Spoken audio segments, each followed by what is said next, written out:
sto anticipando nessuna attività che deve essere sotto giudizio. Intercettazioni telefoniche, oltre all'opportunità e alle modalità, c'è poi anche il nodo dei costi, un tema che resta di grande attualità nel dibattito politico nazionale, un problema economico non indifferente per il bilancio dell'amministrazione giudiziaria, ma è altrettanto vero che rappresentano uno strumento di indagine efficace, spesso determinante, e allora la Procura di Agrigento, che si avvale di questa opzione di indagine per 61 procedimenti penali, ha trovato il modo per contenere i costi, sperimentando una nuova impostazione che la colloca con orgoglio ad essere prima in Italia. La creazione di un centro di intercettazione telefonica ci ha portato a ottenere una efficienza notevolmente superiore rispetto al passato, con una riduzione dei costi di oltre il 60% rispetto alle cifre a volte elevate che venivano corrisposte a diverse ditte private che operavano nel settore, a fronte invece di una unica azienda che ha ricevuto in affidamento i lavori, il servizio,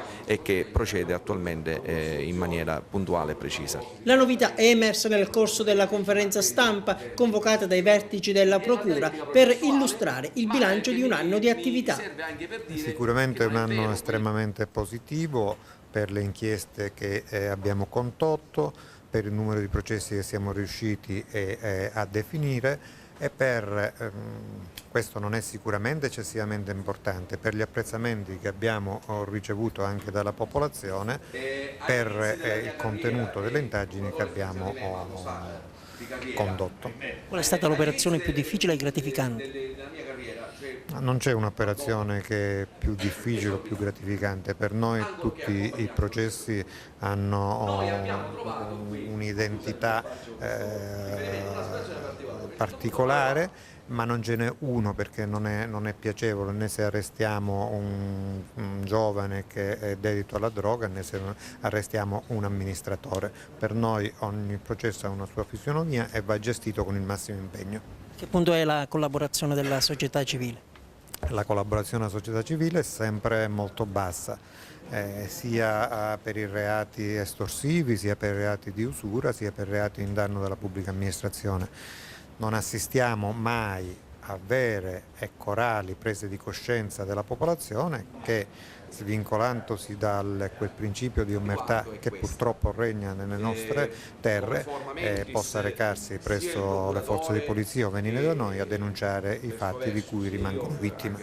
E tra i reati portati in superficie dalla Procura, rilevanti anche quelli riscontrati contro la pubblica amministrazione, quasi 100 in più rispetto al 2010. Noi abbiamo scelto di aumentare i livelli di specializzazione dei sostituti, creando anche un gruppo che si occupa in maniera particolare e principale proprio dei reati contro la pubblica amministrazione, e da questo punto di vista devo dire che abbiamo ottenuto una serie di risultati che ci confortano nel proseguo della nostra attività. Quanto riguarda il Comune di Agrigento, ci saranno nuovi sviluppi? A questa domanda ovviamente non posso risponderle. Anche per gravi fatti, in particolare fatti